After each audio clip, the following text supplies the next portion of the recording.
Hi, welcome to Perception. Today I'm here with Stephanie Antonian, who is founder of Aestora, which is an innovation consultancy. Hi, Stephanie, how are you? Hi, I'm good. Thank you. Thanks so much for having me. It's good to have you. Just before we crack on, I just want to tell everyone how we met. So we met at a conference called Evolve in Brighton. Shout out to Evolve. A fantastic day for the Brighton ecosystem. And we met because you were handing out booklets. And I was really intrigued by this because it's not often you see people handing out little paper booklets anymore. It was an essay titled AI is Irrational. So I went away and actually I put it on my desk and I didn't read it for a couple of weeks, I'll be really honest. But I sort of looked at it and thought, oh, I really want to, I'm going to read that. And as soon as I read it, I thought, wow, this is going to be a great chance to talk about this on Perception. So thank you for agreeing to come on. I'm looking forward to the conversation and let's get straight in. Okay. Well, thank you for reading it. Well, I mean, if someone gives me an essay to read and a booklet in the way that you did it, I'm going to read it. But first of all, I just want to get an intro from you. And first of all, what's Aestora and what brought you to build it and doing what you're doing now? Okay, great. I set up Aestora a few years ago because I had spent most of my career in big tech. Although I started with my degree in Bible studies thinking I'd go into the church, and then I was like, no, I'm going to go into consulting, and went to Accenture and then joined Google on their business strategy team. And at the time, this was a while ago, so I was like, oh, data privacy is going to be a really big issue. Went to policy school. AI was just emerging, and so there weren't a lot of people with business, tech policy, and like divinity studies together. So then I helped DeepMind set up their ethics team, left that, and then worked for Google X for a bit. And when I was there, obviously life happens as well. And I was just like, this is all just a bit mean. Not the people that I was working with, they were actually absolutely amazing. And I was like, you can't really talk about whether something is kind. Like it's become so sophisticated. Like the analysis has become so sophisticated and so complicated. You couldn't just say, well, is this a kind way to treat people? Is this a loving way to treat people? And then I remember at Google X, I was like, love is the answer. They're like, we're missing love. And this is all built on fear. And they're like, that's correct. But obviously that's not going to come from Google. So do your own thing. So then I set up a store and I do contracts through it and then write about where love is missing, really, and what it would look like if we were focused on love, which doesn't sound like it's linked to rationality, but it is. And then design products and just it's really just my own way to be more hopeful and have some joy left, really. Wow. I mean, it's the first time I've heard of anyone approach it in that way. And I think your background's really interesting in the sense that, you started off doing, Bible studies and ended up in tech, which is a bit of a juxtaposition. But I think I'd love to understand whether was there one sort of experience where you thought that the story that we, as in people who might not work for the big tech companies, are being told about that rational objective AI that doesn't match what you were seeing in the technology that was in front of you? Yeah, so actually, when I left DeepMind, my dad became very sick, and so I decided to be his carer, and that was the career break, and that really changed my perspective on everything. And it's so difficult to believe in the AI hype when you're, in an NHS hospital every single day, chasing and project managing and like just for sort of the basics, like the basic things that we know. And so it was so abstract, and it was really like humbling, like shaming basically, that I'd been all like, NHS, you should spend all this money on AI, and like AI is the future and it's going to help on healthcare. And then like just a few months later to be on the other side of it, and the money's gone to AI, so even though they have the medicine and they know the solution, there isn't enough, and there aren't enough nurses, and you're just running around like a headless chicken. And that was like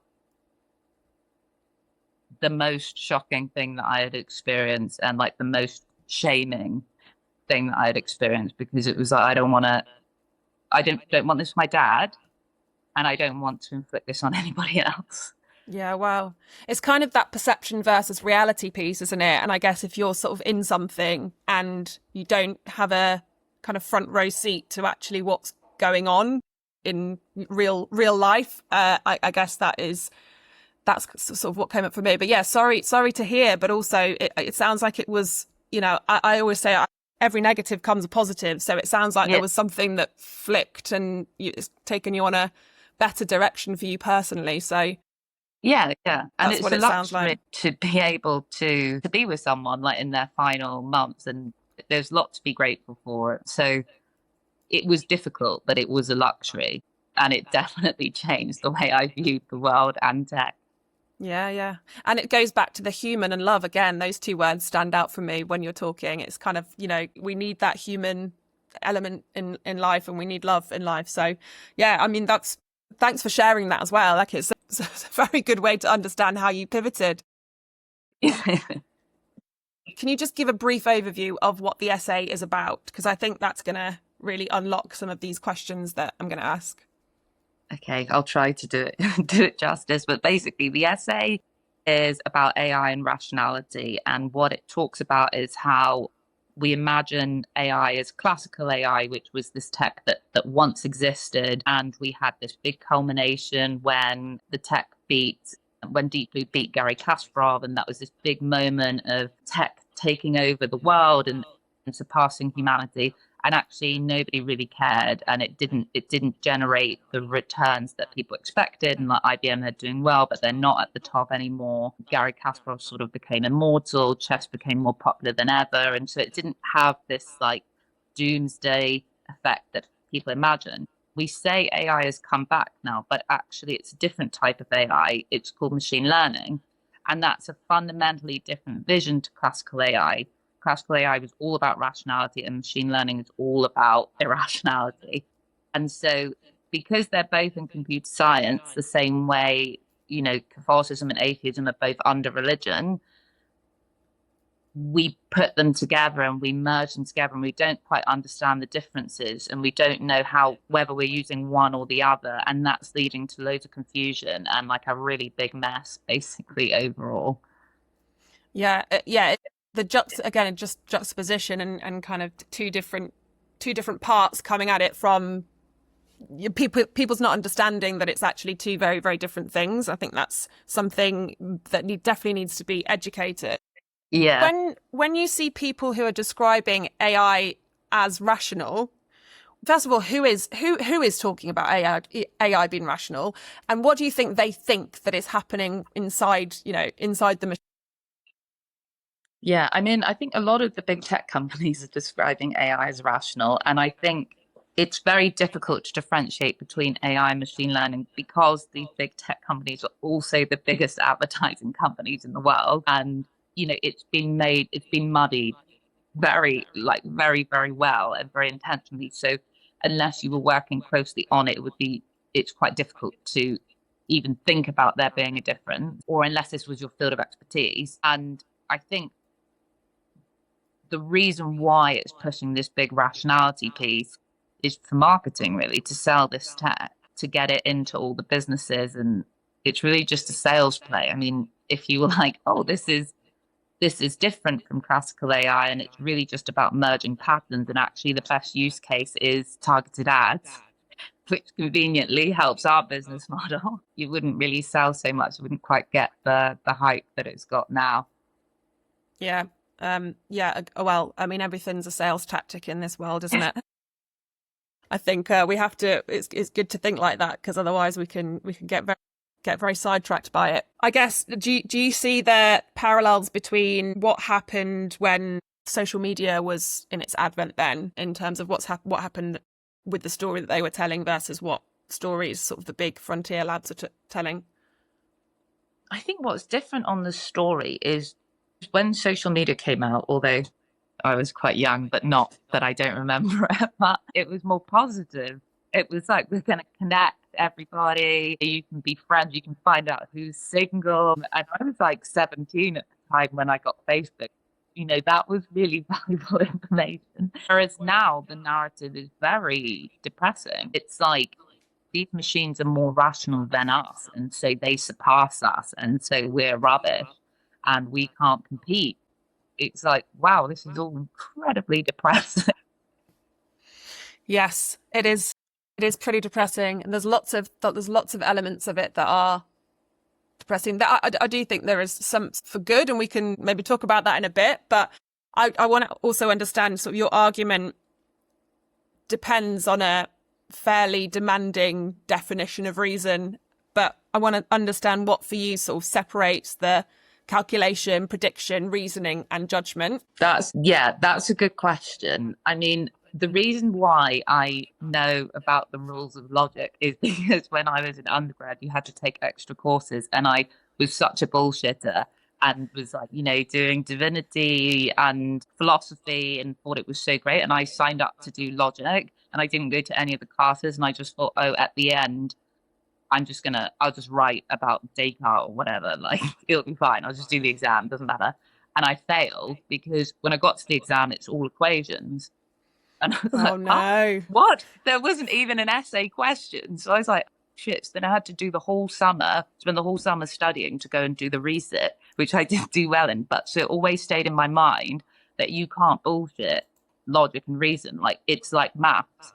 Like the laws of it are really set out, and you can't escape it. So I was one of those people that thought you could just say something was rational or something was logical. But I learned the hard way that you can't. And I think that's the lesson we're all going through, because the rules of reason and logic, they've been discussed for thousands of years, and they're like really cemented. The basics are really cemented, and they have been how we've come to define intelligence for like refined over millennia. So that's not really something that any of us now can come up with. Maybe we could refine, maybe like there's a philosophy expert who can refine something here or there, but they're predefined. And so it was just going back to that. And I'd totally forgotten about it until I thought, this all seems a bit mad, to be honest. And then I was like, I wonder if it passes that. And I was like, oh no, we've all made the same mistake. We all thought we could bullshit it. I think that the line that you said, you can't bullshit your way through reasoning, brilliant. I love that. That's probably gonna be the quote of the episode, unless you say any more gems like that. That was but it's good. It helps you understand, of course. Like, I also love that you just thought you'd just do nothing and turn up. Amazing. Yeah, that you could argue it, that it's like, and it's funny because the more you learn about logic, the more you realize like it's specifically the guardrails to stop people thinking they can just bullshit stuff. Yeah. But it's so natural. And so I'm like, I wouldn't even criticize people for, even people who work in tech, whose job it is to investigate this, for thinking that, yeah, okay, if ChatGPT add a reasoning button, it must be reasoning, and that there's much more to reasoning than all this stuff. And like, I used to think that way too, but no, there is not. No, right. That's so fascinating. When you think of, so you've talked about the difference between classical AI and machine learning, and what change do you think when the kind of field shifted from one ambition to the other, and why do you think that matters outside of computer science, right? What do you think that matters for society in general? It's a good question, because I think with the boom of classical AI and the deep blue moment, what we learned was that intelligence isn't profitable, and the money, it's not that there isn't money in it, but it's that it's in hardware. I think that's what IBM learned, that actually we don't have an economy that runs on intelligence. Again, I don't mean that as a criticism, but like, I wouldn't drink Diet Coke in the way that I do if I was truly intelligent. Okay, I drink water. I wouldn't do half of the things that I do if I was really intelligent. So like, we've built a system based on people being driven by emotion and things other than intelligence. So there isn't really money there. And what you see with machine learning is that it's really moving more towards the monkey brain, but also and there is money there in, like, ads and manipulating and getting people to do things that are irrational. There's lots of money there, getting people to vote one way and another. But the other thing is that it requires a huge amount of hardware because you need the storage. It's like get more data, get more data, get more data. Why? Because the money comes from you renting the storage. The money's coming from cloud and the data centers, not necessarily from like the front end bit of AI. And so that has been that's a really big shift for society because we've now unleashed these technologies that thrive at manipulating people.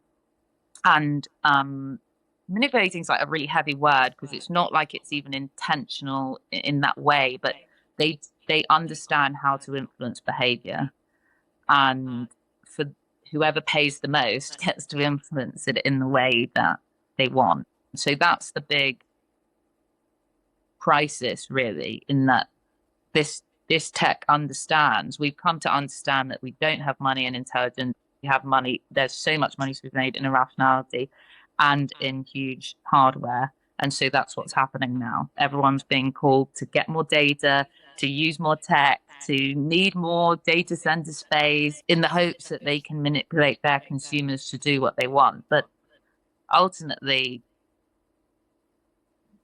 also because of the wealth consolidation, and unless people have money, it doesn't really work in the end. In an ideal world, what would you like to change? What change would you like to see?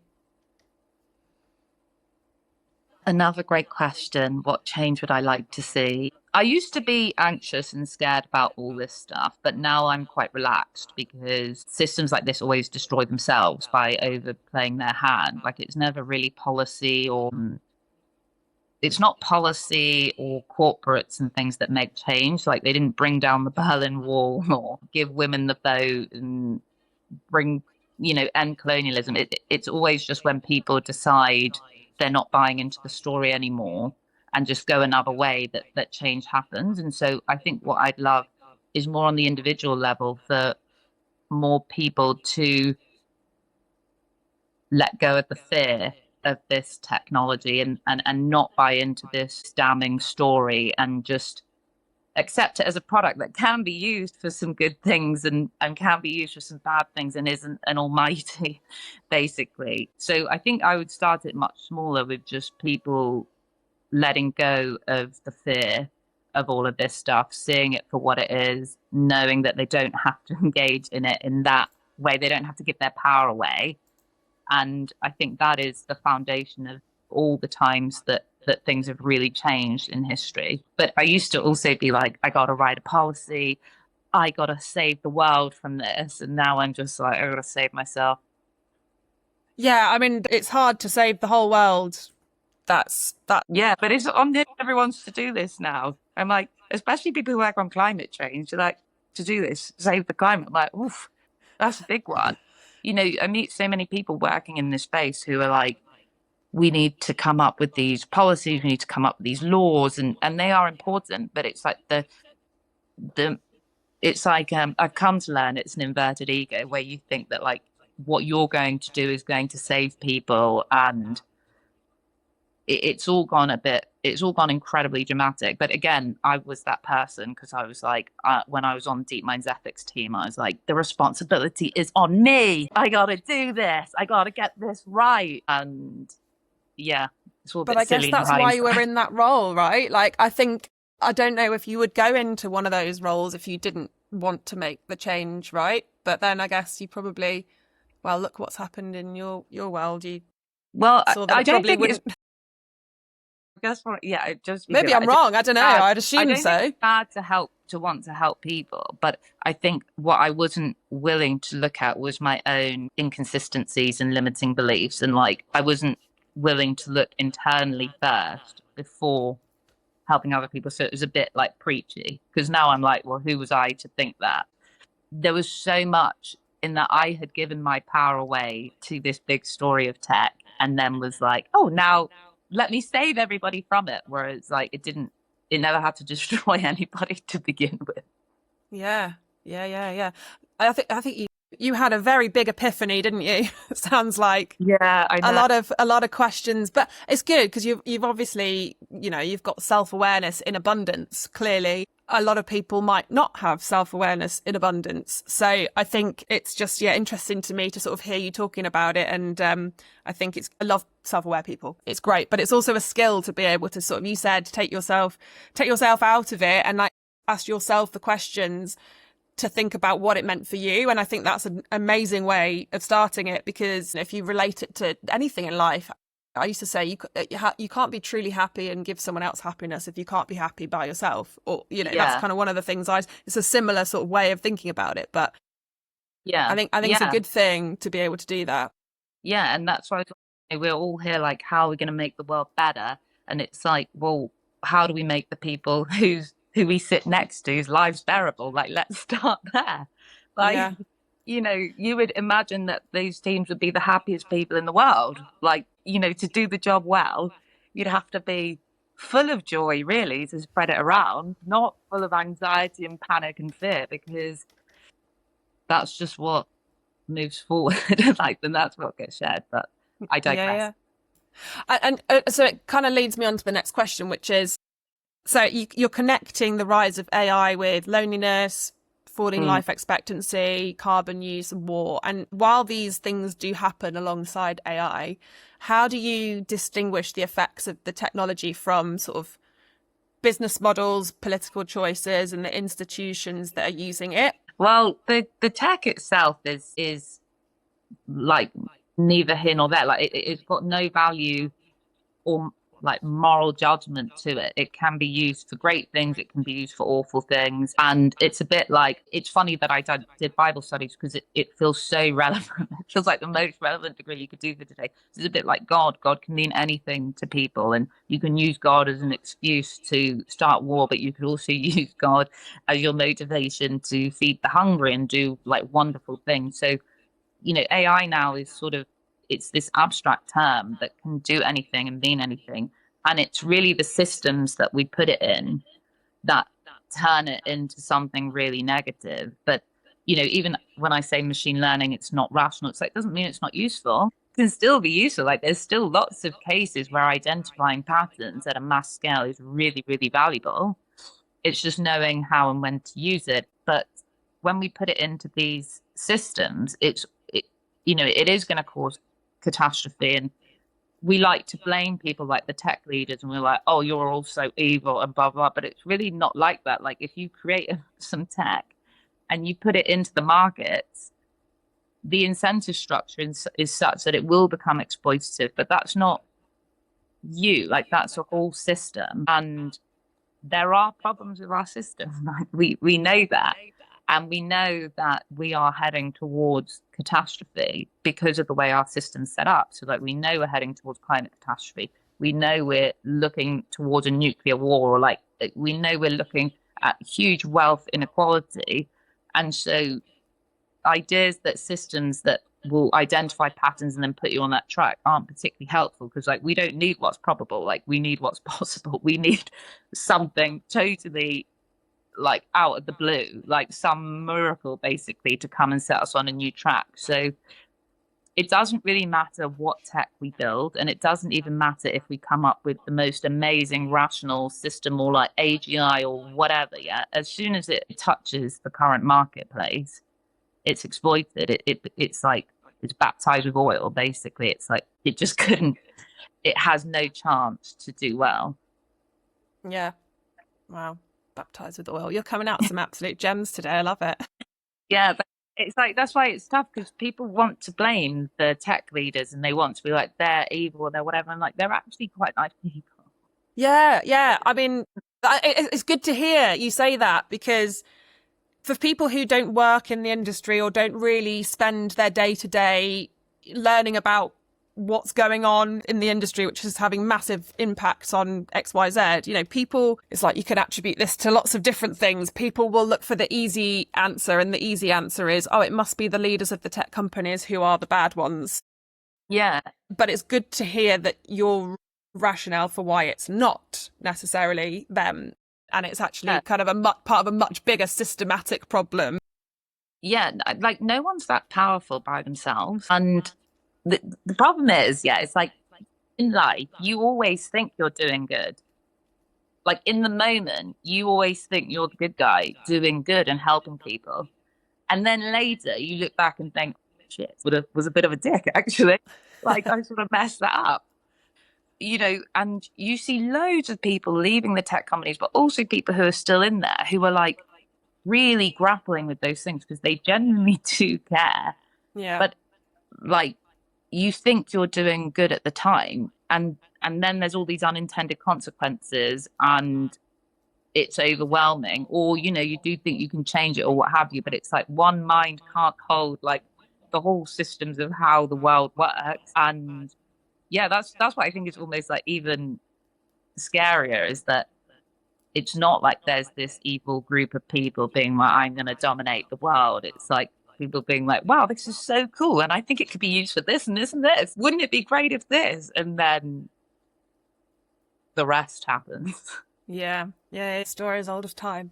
But Yeah. I want to talk about how sort of prediction shapes perception. So obviously this podcast is called Perception, and I like to speak to people from different areas around, asking how people, organizations, and increasingly the AI systems decide what matters. So if machine learning systems infer what is probable from existing patterns, what happens when that starts to look like the most repeated or common account, and that's the truth that we get? It kind of blows my mind when we think of it in this way, but what are your thoughts on that? Well, I mean, I think we're sort of living through that. I mean, you just need to go on LinkedIn to think, what is going on? Yeah, like I can't live like this. Like I can't read this stuff anymore. And I think it all converges to the same.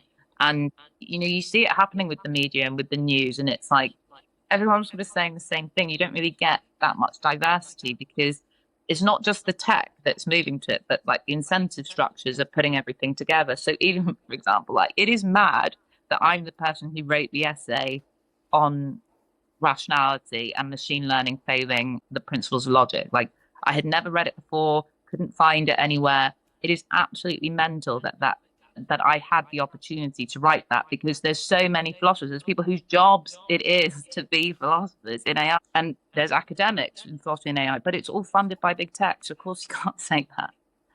Like, of course you can't say stuff like this. Like, this is not what people want to read or want to hear in the incentive structure. So the good thing is that I think it makes people just turn off.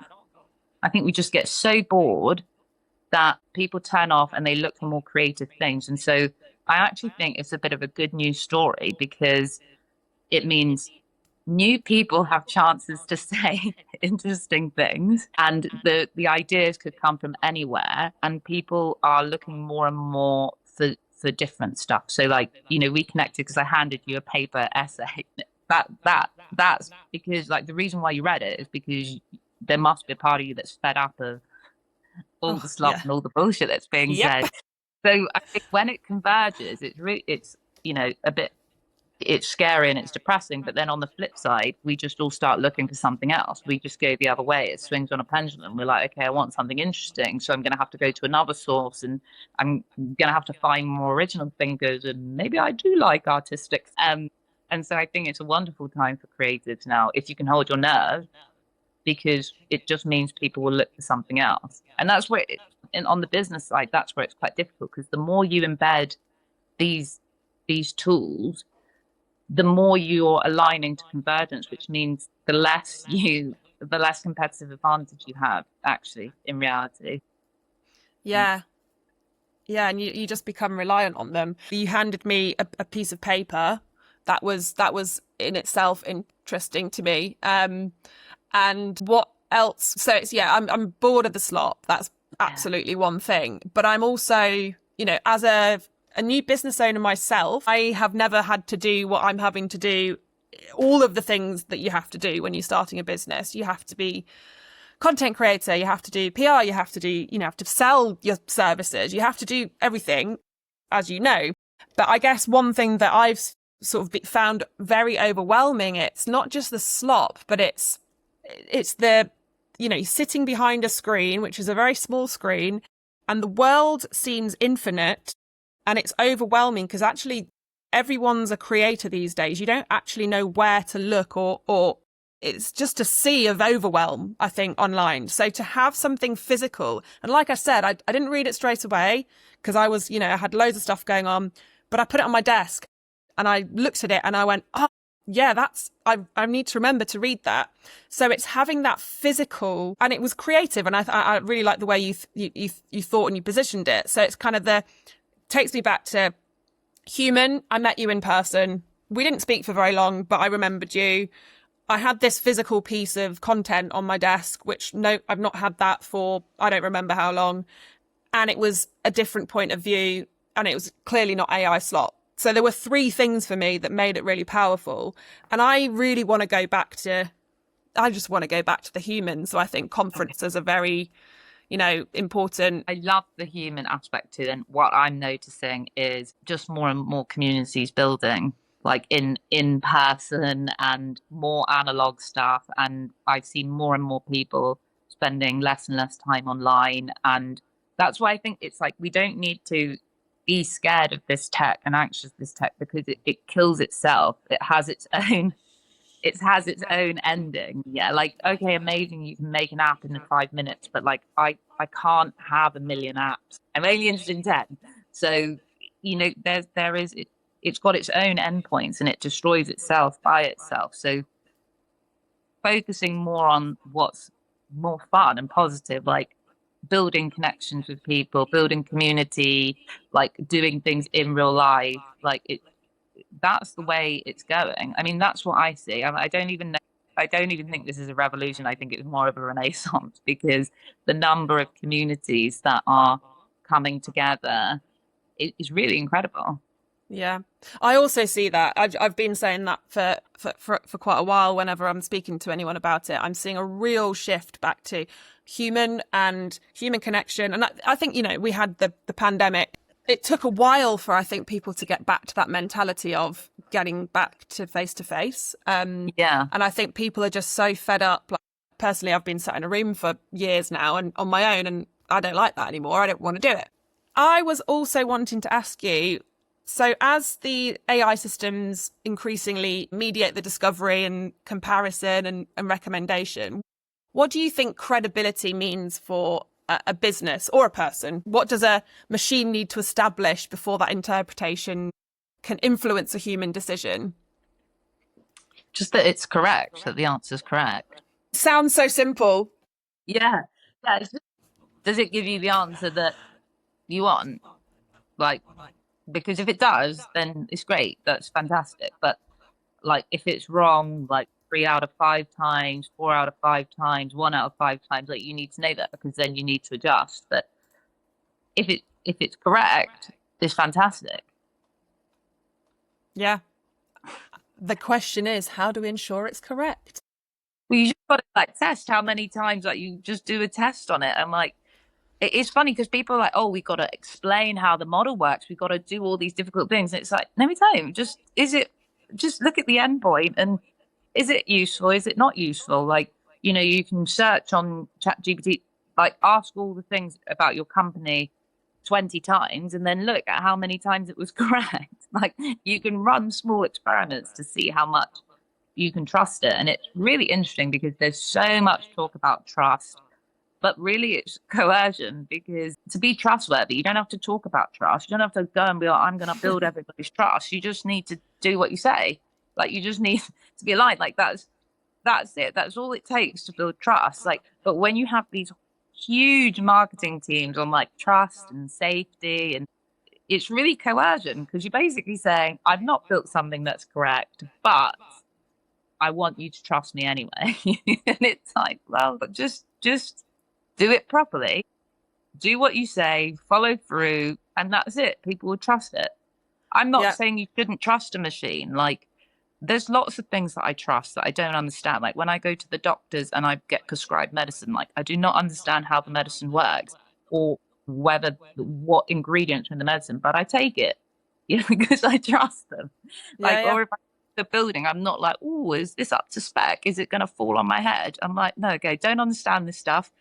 Trust that somebody does, and that, it's fine. So I'm like, it's fine to trust machines as long as they're correct. I've just got one more question for you before we go. And I just want to know what you think a genuinely responsible relationship between that prediction and judgment would look like. So, like, where should machines help us see patterns, and where do you think humans still need to remain accountable?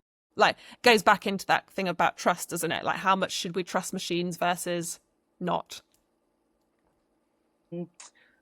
Well, so there's lots of use cases where looking at patterns at scale is really helpful. Like, in medicine, it is helpful. And I'm not saying that AI won't come up with great, or machine learning won't come up with new drug discovery or cures. I'm just saying, okay, tell me now once you've done it. I don't need to hear about it every day. I'm happy for you. That's not what I'm going to be working on because I don't have the technical skills for that. But so let me know when you've done it. But there's loads of use cases where looking at patterns is really helpful. Personally, I don't think judgments about people should be made by machines, even really by people. I'm trying to let that stuff go. But that's where I think it gets really difficult, because whenever it starts to become judgments about people, it's like it's only ever used on superficial layers, again, because of the way the technology works. So like it will look, are you a woman? Are you Middle Eastern? Like, are you educated? Are you wealthy? Like, it will look at superficial categories and then make its determination of, yeah, you should get a loan. Like, you're a white man who's rich, you get a loan. Like, you're a woman who's foreign, like, you do not get a loan. And that's using historical data, obviously, but the issue is, like, it just keeps us entrenched in judging people at these really surface level factors. And that's what I think takes us away from intelligence. So at the beginning, I said that love and rationality are actually linked. And what had, before all this like got me started on it, is just, we used to be really aligned on the philosophy of the love of mankind. We used to, like, the central principle of everything was this unstated, or actually sometimes stated, view that to love mankind was intelligence. And that's what a lot of the Greek philosophers also talk about alongside rationality. And like, all of this only works when you value other people as yourself. And like, even Adam Smith of capitalism, he's like spoke a lot about how the invisible hand was the love of mankind, not necessarily only greed. Like, he was a Christian theologian as well, who talks a lot about love in his other works. But that's all been forgotten, because machine learning cannot treat humans as equals, because as soon as you bring judgment in, it has to determine who's more worthy than others about other things. And so I think there's lots of amazing use cases for machine learning on identifying patterns, and where the red line should be is on making any judgment about humans. Like, if we genuinely want to move to intelligence, enlightenment, or something like that, I think we have to have the principles that, all humans are equal. And so it becomes too difficult for it to make the judgments. But the problem with that is that those are most of the uses that they're selling. Yeah. Well, yeah. For now, we'll see, because there might be a shift change at some point when people start to realize that. For example, like in recruitment, there's so many AI tools for recruitment, and now it's like, AI reads your CV, it decides who's going. But the reason why it's not very useful is that most people don't really know what makes a good hire. So like, when you give it all this data, when you give all the data to an AI system, it's going to look at like, what university did people go to? Did they go to university? Like, where have they worked before? What are the brand names? Like, what's the nationality of the name? Is it like, it's going to look at all these really superficial things, and then it's going to say, yeah, they can have an interview. But none of those things are really what makes somebody a good hire. Like, often you just think, oh, do you know what? I really like you. It's like something, or somebody tells you a story. Like, I met with this one girl, and, she was doing an evening degree and was a carer for her parents. And I was like, anything you need from me, I will be here. Like I can read between the lines, understand so much about you for what you're doing. But all of that goes. So the people aren't the best, but because the core issue is we don't actually know what makes good hire. Like, can't put it into words. Yeah. I mean, that's a great example of a use case that everyone will understand, because everyone's been through a hiring process and recruitment process. Yeah, which is also why I think it moved us to nepotism, because I'm like, it's just so much stuff is coming to the top that then you're like, oh, okay, well, my friend's child's reached out. So yeah. which is not good. Yeah, as someone who really depended on meritocracy, Yeah. not good. That is not what you want to see. Yeah. No, I feel like that's a whole other podcast. That's like opening a can of worms. But I am going to wrap it up, and I thank you so much. I can't believe time has gone that quickly. I've really been engaged in listening to everything you're saying, and I think it's fascinating, and I'm looking forward to continuing the conversation. But is there anything else you just wanted to share before we wrap up, or do you want to go back to your day? Thank you so much for having me on. It was really fun talking to you. Great. All right. Well, thank you so much, and I'll see you soon. Thanks. Bye. Bye.